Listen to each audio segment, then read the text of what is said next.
और राम जन्मभूमि पर हमला करने वाले आतंकवादी जब वहां सुरक्षा बलों के हाथों मारे जाते हैं तो उनके लिए फतिया पढ़ा जाता है।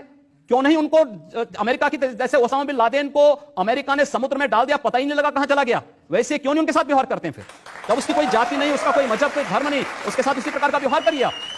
क्यों उसको फिर जाति के दायरे में, किसी मजहब के दायरे में उसको कैद कर देना? ये तो आप कर रहे हैं कैद, मैं नहीं कर रहा हूं। ये वे लोग कर रहे हैं जो उनको उस प्रकार का देने के लिए उतावले दिखाई देते हैं। और इसलिए मैं कह रहा हूं, अगर जाति नहीं, मजहब नहीं, समाप्त करिए।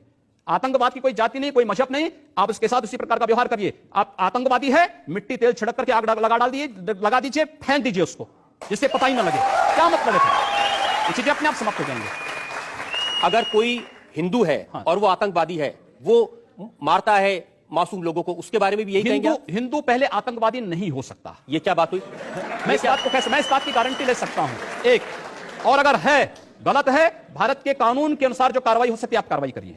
देखिए, ऐसी बेसे पैर की बात का तो मैं भी कोई जवाब नहीं दे सकता। मैंने कहा ना दोनों बातें, मैं दोनों चीजें कह रहा हूं। पिछली सरकार ने हिंदू आतंकवादी नहीं हो सकता क्योंकि उसका देश है, उसकी मातृभूमि है, पिछली सरकार ने ऐसे बहुत सारे लोगों को पकड़ा था, जिसमें आरएसएस के लोग थे, जिसमें प्रज्ञा भारती थी, बहुत सारे लोग थे जो लोग भगवा वस्त्र पहनकर आतंकवाद करते थे, जिन्होंने बम लगाए थे, जिन्होंने मारा था लोगों को।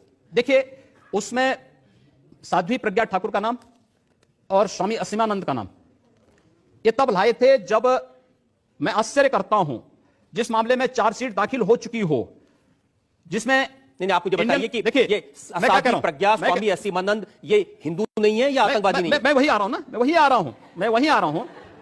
आ रहा हूं जिसमें इंडियन मुजाहिदीन के आतंकवादी पहले बंद थे, 3 सालों तक वे बंद रहते हैं, और अचानक सरकार परिवर्तन होती है, चार्जशीट वापस लेकर के, और फिर प्रज्ञा ठाकुर को और उसके बाद असीमानंद को उसमें जेल के अंदर बंद कर दिया जाता है। ये क्या तरीका है?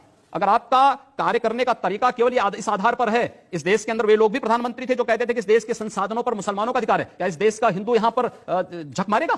क्या तरीका है? इस देश का प्रधानमंत्री सांप्रदायिक आधार पर विभाजित कर रहा है। हमने तो नहीं बांटा सांप्रदायिक आधार पर। सांप्रदायिक आधार पर आप घोषणा करते हैं कि इस देश में कब्रिस्तान के लिए आप बजट का प्रावधान करते हैं। उत्तर प्रदेश में लोग बिजली के लिए मर रहे हैं, सड़कें खराब हैं, बुनियादी सुविधाओं के अभाव में, स्वास्थ्य सुविधा के अभाव में लोग मर रहे हैं, लेकिन वहां पर उनके लिए वो सुविधाएं नहीं, लेकिन कब्रिस्तान के लिए 300 करोड़ रुपए हर साल आवंटित हो जाएंगे। क्या तरीका है? अब हम लोग नहीं आवंटित। अच्छा, आप बताइए क्या तरीका है? आपकी सरकार है, अब आप सिर्फ हिंदुओं की भलाई करेंगे? नहीं, सारी सिर्फ मैं कह रहा हूं, हम जाति, मजहब या धर्म के आधार पर भेदभाव किसी का नहीं करेंगे, लेकिन तुष्टीकरण भी किसी का नहीं करेंगे। तुष्टीकरण भी किसी का नहीं करेंगे। इस देश के नागरिक के रूप में जिसको रहना होगा, भारत के संविधान को मान करके चले, भारत की परंपरा पर विश्वास करे, भारत के महापुरुषों को सम्मान दें, सबका स्वागत होगा। लेकिन अगर भारत के अंदर रह करके ये नहीं चलेगा कि तन भारत में और मन पाकिस्तान में, ये चलेगा तो हम लोग इसको नहीं स्वीकार कर पाएंगे, कतई नहीं स्वीकार करेंगे।